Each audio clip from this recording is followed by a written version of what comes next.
Gaeilge Weekly is a Learn Irish Online production. To find out more about LIO, check out the description down below. To which, mods and what? So no ma, falter rash with Gaeilge Weekly no better go to explain no cadada shul cooler. And we'll take trial mark for the gnu and we'll take a Kirstjak building foam cooler and building atmosphere or horch done food cradle show. Well no, done Theodore Reeve to make half the Gaeilge Weekly tave mwe. Agus bais vanane ekol an glúdach an sachtan so má clicking si vistracker Spotify no Apple no Patreon no payouts will twigéisteach seo by to an picture team hain ag siamach ag bunch tatnav as an green an terrace seo agus mar dúirt me an tachtan scatcha to my but lein this year stocha fósta me gober mar solich to me gober dúrchanis agus ag déanú an obersir ach tá me hís I rota agus tá rota mar Valje biog beidir orgale ó sa bhil tá sé an ggósta agus tá sé leabhalach idir Gibraltar agus Trorán na Ports an Gaile agus tá mé buint source or tatnamh as ba mé Lord Spugnin faoi sin tasúlam ghfuil an audio cearclór ar nóí ní bhaid sé comh mar bhíonn sé deaganá nar bhíon mé sa studio is sa bhil ach le cúna sé ba beagnaí atmosphere ag buint le seo mar one-off episode ar éos agus pais bhanán Mohu Goil Siv Lomsan seo. So is am má tá twigéisteach de Sydney agus tá an grínig tatnamh nó má tá twigéisteach sa trácht ag dolasteach nó ag teachtamach ón obair imlá clia má tá tú I Vancouver má tá tú I America cheas má tá tú expedition in Antarctica nó má tá tú an áit gnáit in éireann má tá tú an sin I Bort Larga nó Kilkenny nó Gaillimh nó Mayo nó éonát in Alia nó Cahir Limní nó Húsaméil Féirste Tásúlan ar fel le ó gomaidún an mothú gohfuil tosa an Suí Síos Liomsa ag cainte sa chóra ar turas éigen leis an gréinnig tatnamh agus muinte ag buint tatnamh as léhann de sira hí san seo I rota. Agus mar dúirt mé an tachtain scatsa is áit fear simú I rota nó tá sé seo mar mo chéadúir ag teacht an seo agus ceant an fána bhfuil sé có simú ná is áit anna jazzí ar nó ar an ggósta agus an trád an gréinnig tatnamh gachar eile tá sé ginta agus seans má bhfuil sé sin feice ag an daoine beidir daoine ag dul ar léithna Sirga mar Béa nó Malaga nó Alicante nó átainna cosúla sin ach tá cúpla ród ar le atá ag róta níos mó an ród eile tá cabhlach na Stáit Aontaithe an seo tá the US Navy an seo agus tá base acu ní le gá Navy bases ag cabhlach na Stáit Aontaithe nó arm na Stáit Aontaithe an seo sa Spáin agus tá ceann amháin acu an seo I rota. Agus tá seans I ri an EAGRÁN seo go mbeidh sé bhán cúpla eicleán a chostáil sa cúlra agus mas rud ag bhfuil muid an cúpla eicleán a chostáil ní Ryanair ag dul go Marrakesh nó Vueling nó EasyJet ag dul go Paris nó inrúd mar sin atá ann sin eicils nó eicleán ón cabhlach tá san an cabhlach te an ábín stig déanú níos mar rudaí sin isca ach freisin tá cúpla eicleán ach chun seo agus an fum hagan as tú do chréidse thula mé iad an chéadúir inné an duine tá lomsa tá sé cloisteigh an duine sin ribhe so ní rá aontas arthú ar churbe ach tumsa bhí sé le what cheap mé gur na Huránig nó na rúsig ag teachtas agus ag ligann spúma ar na rud ag an mar sin bhí sé cómh ord sin agus cómh láidir sin an fum agus níl an military nó naval base ag beidir 3 km ram 2 km ram agus deagná níos mó rit na madsanna an bíonnta na hitsalán eáil agus fighter jets is tócha tá ní mise ní mór an ólas sam maidir le jets de friúil agus Eitlánaí de friúil agus FS-16 nó F452 CR fighter Blackbird jet nóinrad mar sin ach bíon na 6 Eitleán ag dul timpeall rota ag clachtúir is tócha agus freisin má hiantalach ar siúlóid timpeall an seo ar nó an chuidir mód sa daine an seo is Spáinní gad margheall ghfuil sé an taobh seo de Gibraltar níl mór an thuirsaíocht rialaí ó tíor heile nar bhíon daoine má tá tusa ag bhéchant ar léirscáil na Spáine má tá daoine ag teachtar líon siar diganáis ar an taobh eile Gibraltar. So tá le Malaga, Marbella, Estepona, Fuengirola, áit na mar sin. Agus ní bhíon mór an éannig nó Bratanig nó Orpig, Germánig, Frankig nó aon áit eile tí muid an Spáin riadaigh teacht chuig an taobh seo. Áit sin cosúla Rota, Chipiona, San Lucar, Cádiz, agus Huelva comá agus an sin chuig an Fortingel ar tá is Fortingel an sin a rís tasnaíon an tuairisíocht idirnáisiúnta. So sin cean an rudí deasa maidir le a bheith an seo in Rota ach I Rota tá sé beagnaí difriúil mar má hiontalach ar siúlóid tá an hon a lán actranig nó tá samgur actranach agus fearnar mé híon comá ach tá tú an a landíine eáil agus baid tú an rá níos Spáine iad tá sad as an cuma atá arthú níos Spáine iad agus is Americána iad de an bín stig ri bín stig dul amach ag tréinal a cumála sin bhí mise rihteach an so cúpla lá hin bhí mis ag smaoinú ó le gach Americánach a bhaile feicáil ba siad mar anna láidir agus ba siad in good shape mar dearfá agus ba siad anna aclaí agus bar sinse ach an cósprin mé dearmar tá lán daoine ag opair an seo gothirthe margheall ghfuil sé leis an gabhlach agus déon sé leis an arm nó leis an military nó aon rud mar sin tá lán daoine ag opair an seo agus ní bhíonn siad ag tréinál nó ní caithí siad a bheith anna physical nó anna aclaí nó aon rud mar sin beidir ghfuil siad ag déanamh an IT an sin don naval base beidir ghfuil siad ag opair mar receptionist in the sound. So we simul ag dul amach actually ar thu mé amach chun duine réithe agus an sin peanta bheith am in dhé sin agus a méid Americánig timpeall na háta agus san chuid is mách go bhí siad sách ráir in rá siad anna aclaí nó nuair siad mar army boys a bhí tuairí sa bheith tréinoltas Jack I form ó drill sergeant Higgins na sátéintí a bhí siad mar gnáth réine agus daoine sinna comá daoine in an cargatí chuigetí agus tháinig muid cúpla chlán Americánach agus is tócar á siad san béid ar tuairt cuarts ar cúpla duine sa chaálach. So simúil gan dá ná níl tú an dul isteach san naval base ar nó tá ceat an sin ceapan go mín lá amháin in aina bliana ina bhfuil muinte na háte agus na daine an seo in an dul isteach agus ghfuil siad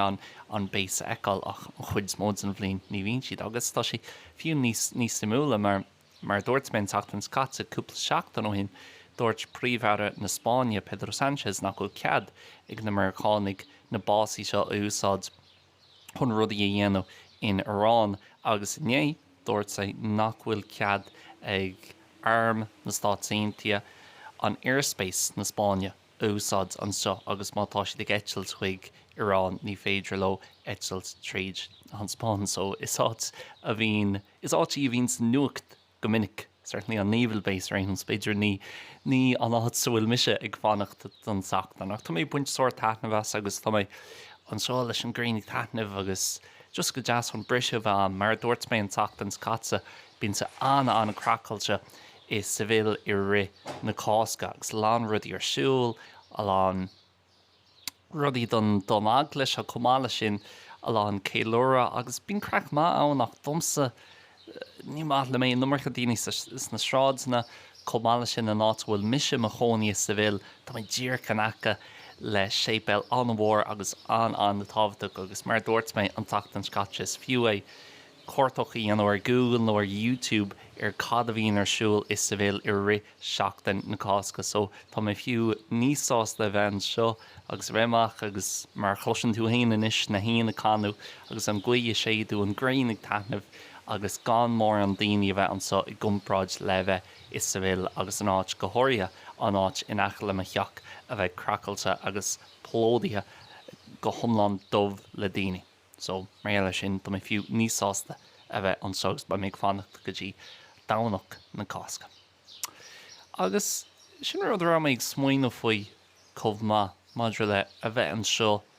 agus an chuihfuil ma héaltar éis aithrí beaglín nó an chuihfuil ma dearcú ar rudí tar éis aithrú le cúpla bliain an ús. Tugam faoi dar níos mó agus níos mó agus níos mó. Níl mór an simam a bheith in áit ina bhfuil a lán daoine ann. Níl mór an simam a bheith in áit atá clú agus cáil. Níl mór an simam dul ar leighinn de sira cátainna ina bhfuil a lán torasóirí.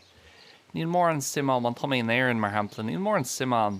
a chathú rilí I lorna cahar chum lá líon nó Kirky nó béal féirste kick of jazzach atá na caharcha sin. Tá ní sásta I máile níos lú nó beidir cahar níos lú cosúla gaile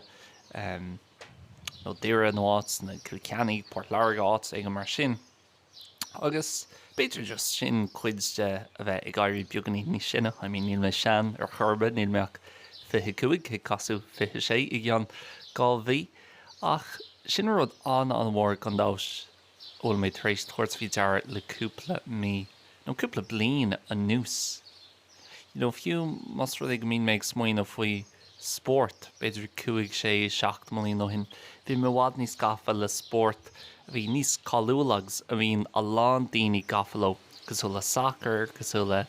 pilghaile chomh má fós bín neart simán sa pilghaile ach ní mór an sim. Agus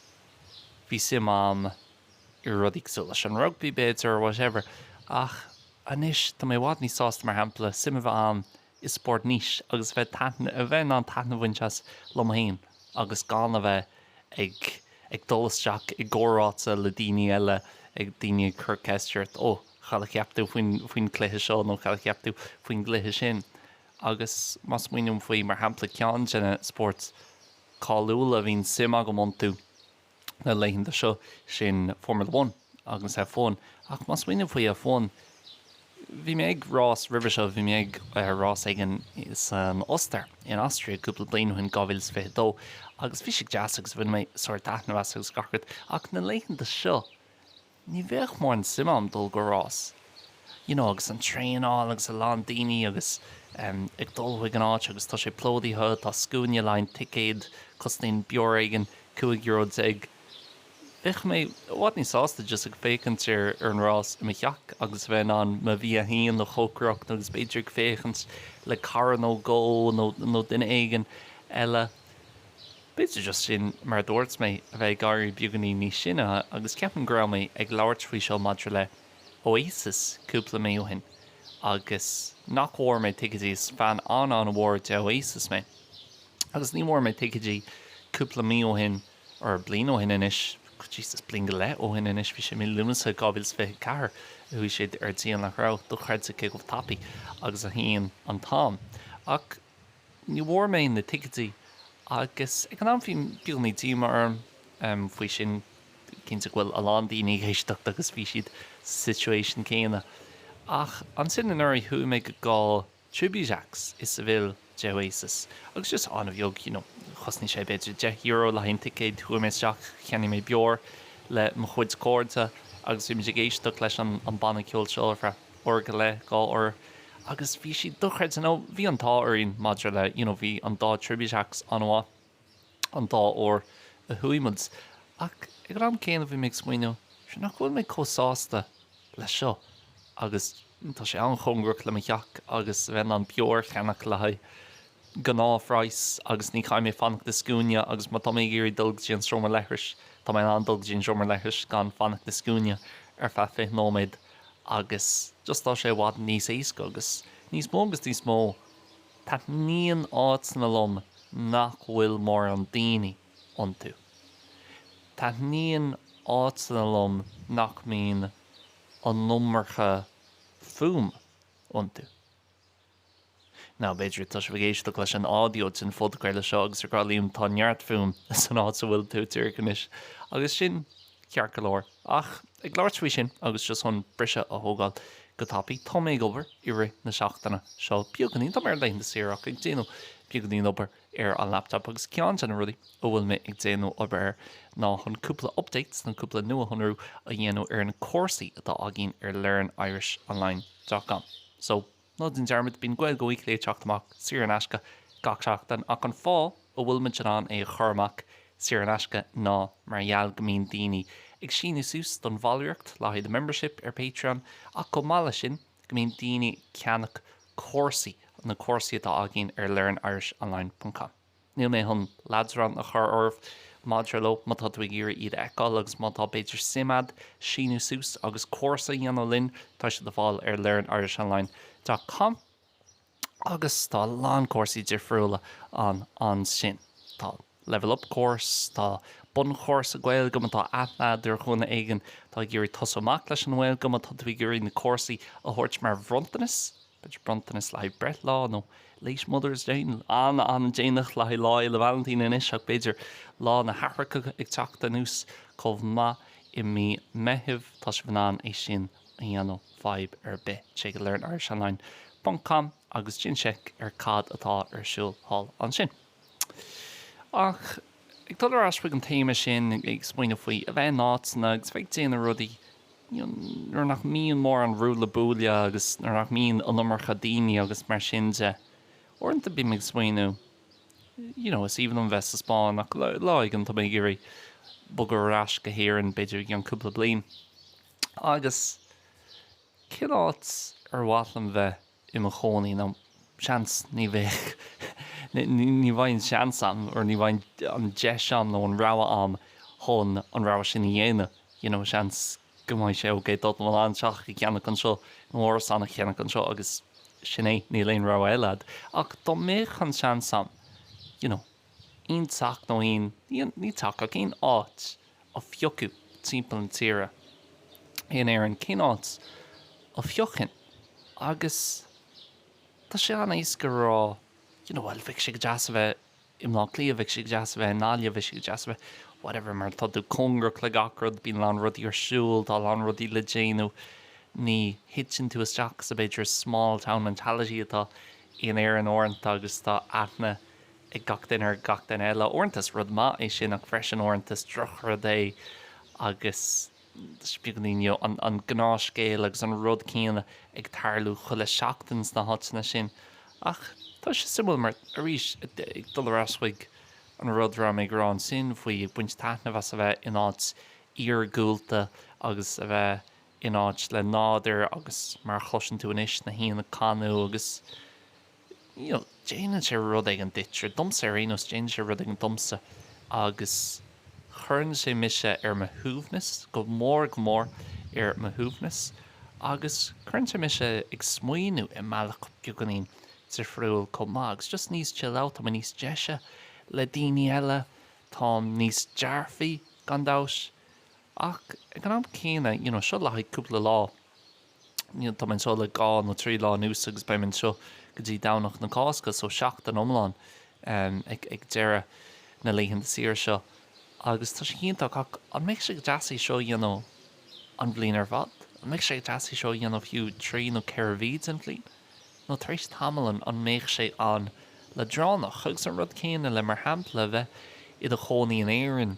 a bheith a chonaí strádáilí beag beidir le 500 duine nó beidir bheith fiú níos móach faoin tú agus gan aon daoine nó títhe bheith chungrach dit le an méid sé sin go deas mar tá sé an éas go chun smaoinú faoi a bheith I do rúiseocht ar maidin agus dulabhac ar an póirt agus ggóil caffé agus tá an gréin taitnamh a lá léhantaí ní bhain gréinnig taitnamh ba sé chorbáistí agus ba sé dúrcha go dtí beidir níl chlog nó lehartrééis sin hí ar madsan I rithe ghíomhraí agus má tá tú gur rud ag an áil ón sopa tá an sopa is congraí beidir 2 km 3 km weit nó fiú mátá sé le 5 céad weit má tá tú bud a choní srá tráile agus níl sé roiád a fós níl sé ddíorchan acha leis níl ar an leat níl sé ddíorchan acha le a cheach nó le orsan mar bhéh sé imlá clia I ggurcaí gnéon chathair rilí timpeall an dain. So tá sé an éasca le gacrad mar seo agus maidir le bheith smaoinú faoin taucií agus bheith smaoinú faoi na rudaí bhfuil tú a gurí déana tá sé an éasca chun dúr isteach beidir íomhá amháin I chean cinnte ghfuil daoine ag éiste le seo san Astráil agus beidir ghfuil daoine eile ag éiste le seo ag smaoinú faoi bogu chuig na Astráil mar bhíon a lán daoine na léhananta seo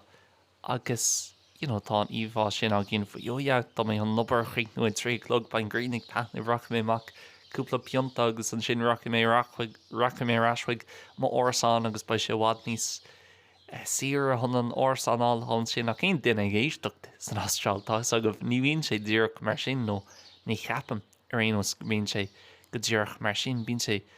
níos deachar ná sin an rís tá sé anéis gona bheith smaoinú faoi na buach faointíach mar dúirt mé le déanaí ar an bul chréile beidir níos tábhachtí ná na buach faointe beidir níos tábhairtí ná na léondí sira agus tá mé dul gin ceol chum seo agus tá mé chun an teacha cheannach san áit seo. Beidir níos tábhairtí ná sin ná actually an day-to-day. Nuair éiríonn tú sús ar an mórt, mórt éigean ire is a mína saona nó mína nulg agus tá sé churbáistí. So níl gacrad fíorfa, níl gacrad mar a bhíonn sé beidir i a cheann. Well, cin áit bhfuil tú géirí mar hampla bheith in áit ar gúilta agus gan mór an daoine agus an suúbhnas agus an ciúnas sin a bheith ad ach an sin caiith tú déile le gacrad a hagan lei sin. Caiith tú déile le tá sé dechar an rudí áilta sé beidir dechar an aithne a chur ar ghoine eile beidir nach bhfuil na serviceí céanna ad mar atá ag daoine in gcónaí an áit eile san tír. Agus cumála sin beidir tá tú géirí rud éigean tíor chanis ach tar éis sé sin a bheith ad ar feadh seachtain nó gá seachtain tuigh smaoine bhfuil tá sé déantá mána féin cosú liomsa an seo tá méid buint suirt aithne bheith sa bheith tíomh muide sa bhéil agus gacrad eile agus a bheith congracht don airge agus thuaim méid snámh mar hampla inné agus bhí sin chéintach ach an am céine tar éis gá seachtain trí seachtain an seo an méoch méid smaoine níl sé seo speisialta man bhfuil sé mar novelty. So simúil ag smaoine agus ní bháin faoi ceanát a bheith fá i do chónaí mar hampla sa todhchaí nó cén post bhfuil tú géir déanú sa todhchaí nó whatever ach le lán rudaí difriúla tá sé anéis go beidir an smaoine faoi gné amháin nó íomhá amháin gin situation sin agus gan bheith déanamh faoi nó go fan géad ó nó go cuaig fan géad sé agus sin an just day to day agus chuna sa bhíonn sé gach lá. Bhí mé ag labhairt beagnaíon teachtain scata chumh más chun níorna rátá an teachtain seo sais mar follow-on episode den teachtain scata bhí mé ag labhairt faoi an charis nó lent agus gur deir mé easta mí an thoisialta don charis.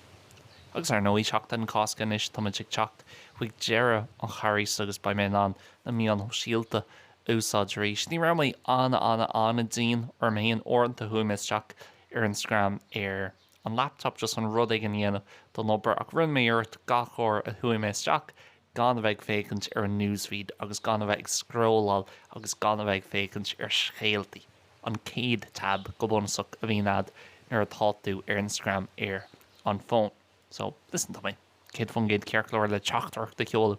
ar Instagram agus beidir ag déanana rud éigean le ma profile hain maidir le learnirishonline agus mo chuid dibre ach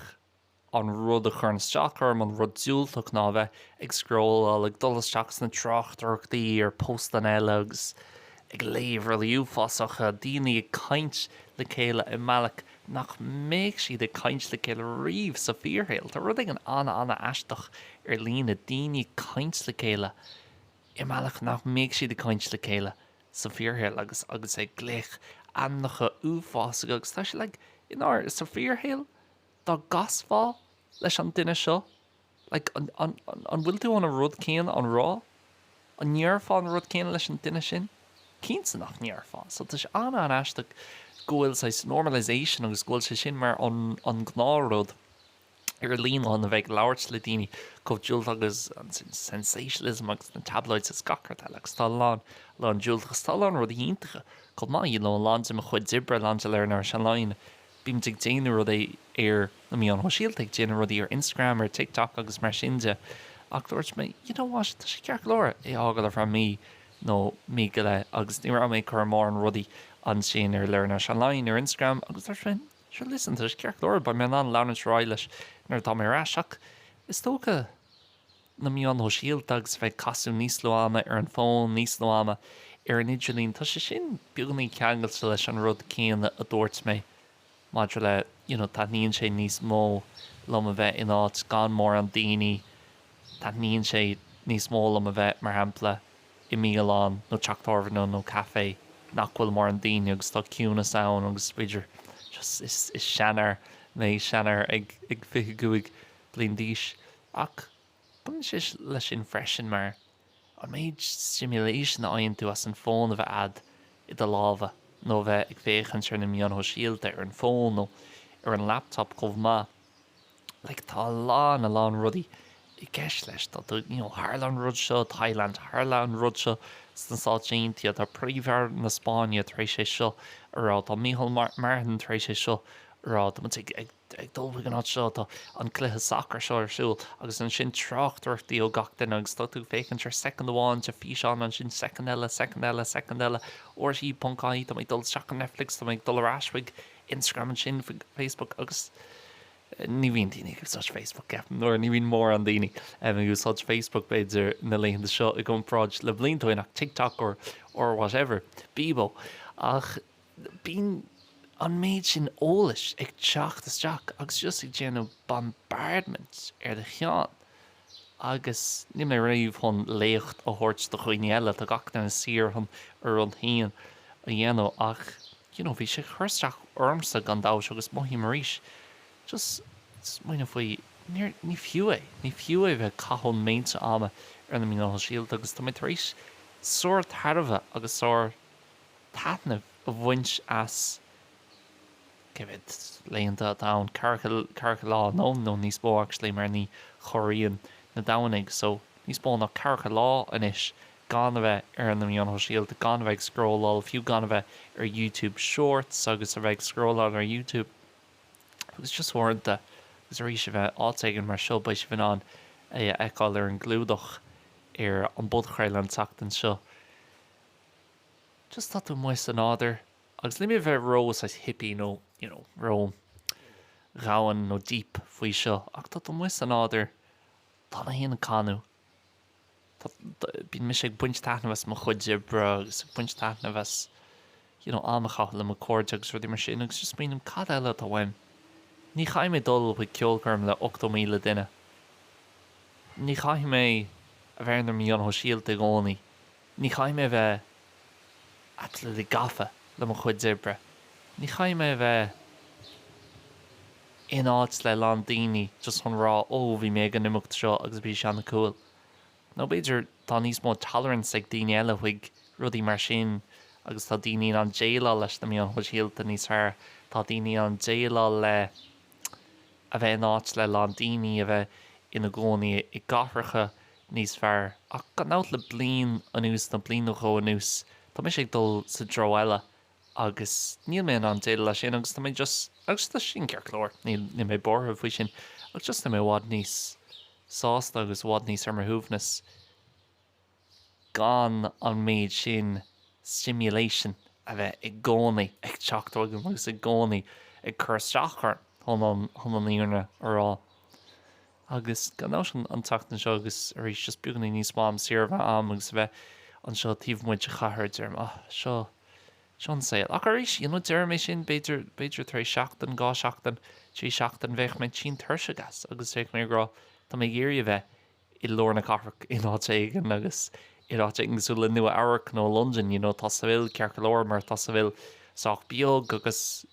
tá mé mo chónaí I lorna carach ach níl sé mar áitéigen anna gnóthach nó aon rud mar sinach a bhríon rud ag an céanna tá pí a beag anna mo dearm nach méid seanna coolla bheith I chónaí im lá léon nó London nó nua áhach nó áitéigen mar sin a bheith blian ó go agus bheith sé antapaíach gan áitnar bhí mise mo chónaí mar sláánna cúpla blian ó hin bhhí mé beo gacha le lá. Anis mohí an bio I mala chéile ach bhhí mé beo mar bhí tú ag dul ar metro agus lán daoine ag dul sa tro seo agus bhí de chlúsán isteachad agus an ceol ar siúil agus gachart eile agus bhí sé anna cool agus ag búla le lán daoine de friúil ag dul chuig lán imachtaí de friúla a lán rudí ar siúil an tá mar fad. Ach beidir trééis sé sin a bheith an ar fear cúpla blian agus bhí sé sin an I mar slánna fear cúpla blian tá miní sásta just le rudí simplí inis agus gan mar an stras a bheith am I me héal. Ach níl sam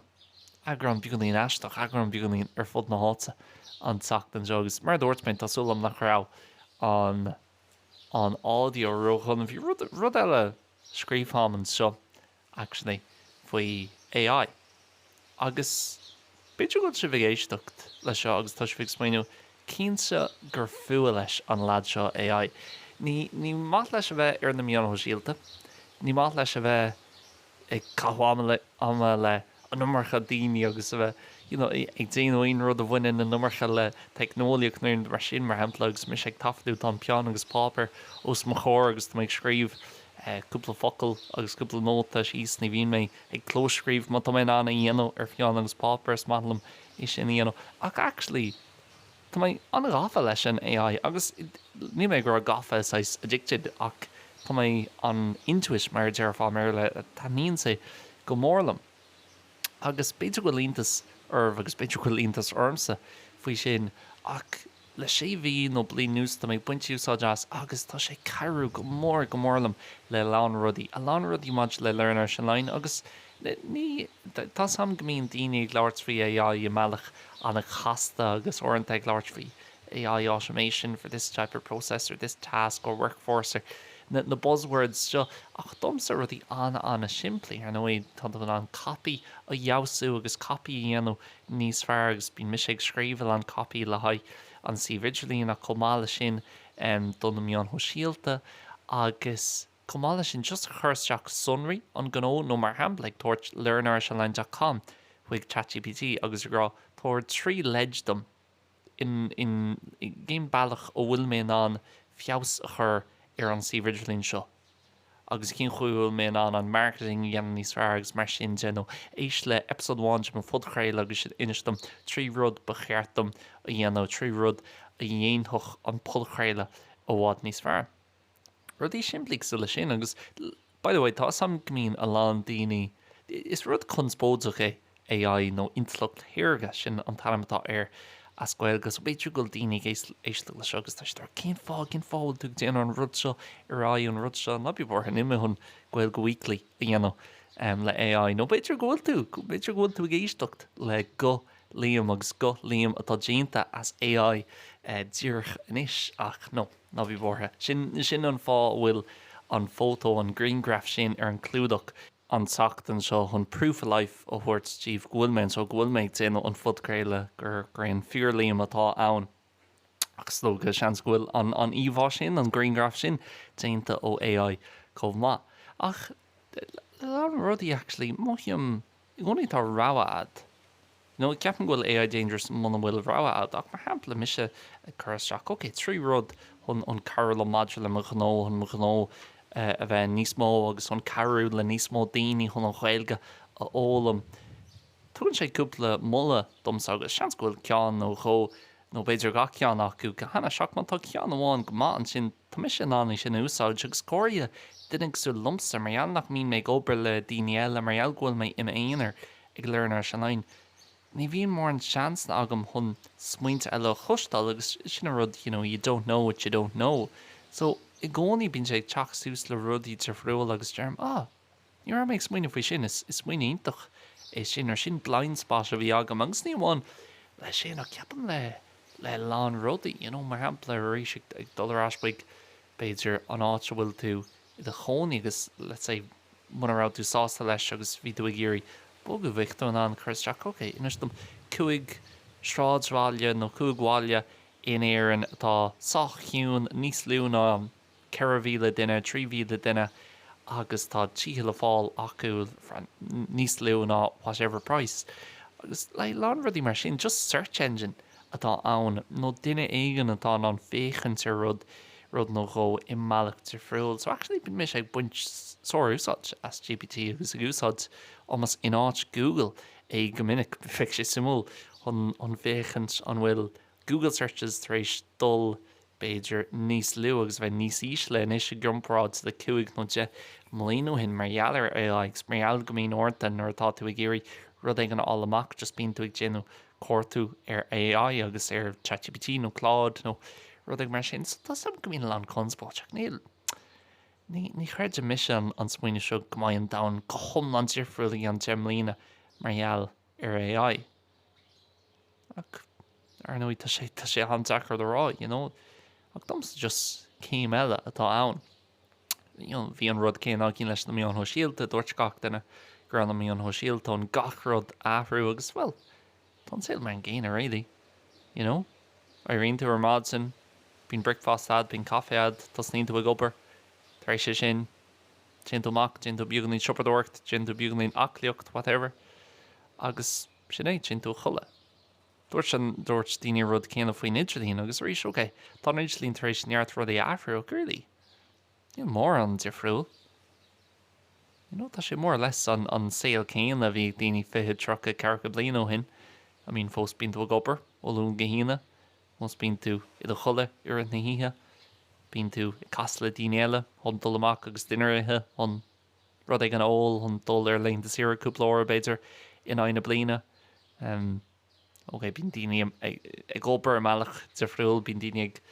consuming rudí imeach difriúlach. Really, ní cheapan ghfuil an dain cód difriúil ó mar bhí sé carcha chuige blian ó hin, ná mar cheapan daoine agus ní cheapan ghfuil AI chun difriúcht olóir í an áir sin. Ach, tá go bhheicmint, gan nápa sé an bhór, gan náut tá sé an lemrá i gar níos feargus, ba bíonna gach duine é úsáid AI i meach chuáin ón bailach eile ina gcuid dibre. Ach, ní cílíonn sé sin ghfuil sé hon a bheith geanas ar an dain nó hon gachród ahrú onas go mai sé like unrecognisable. So, nóir de ceapan bín an scaremongering much leis na córáta seo. Ach sinné, níl clúamsa, so céim a héantá experts tá sanolaithe ar na rudí seo. Ach freisin bhín siad san ag déanana beagnaín scaremongering orintháin go háin. So, is dócha an teachtarach weimse agus mis sé ar an terras an seo agus tá dúr chun dul seachan is agus an lón a bheith am beidir gona hí mé an lón an seo ar an terras. Tásúlam ar fear lá ó gur roiíd grá tú an seo i Róta in Níorsceart na Spáine, Liomsa agus mí do buchas as a bheith Liomsa ar fear lá ó agus dóchar an teachtarach dat am na bíbar. Ba rudí cearchlór agus beidir orintanta níos éascail sa Seol. Bugan níos má a chathú le ciúnas, bugan níos má a chathú tíomh mu, más féidir, bugan níos má a chathú gan am an síalta, gan scálan agus gan rudí sin gan technoliacht agus just tan bhaint as an Seol gan an méid stimulation sin. Sinné, nuair mé libh an teachtain seún, slán agus beannacht.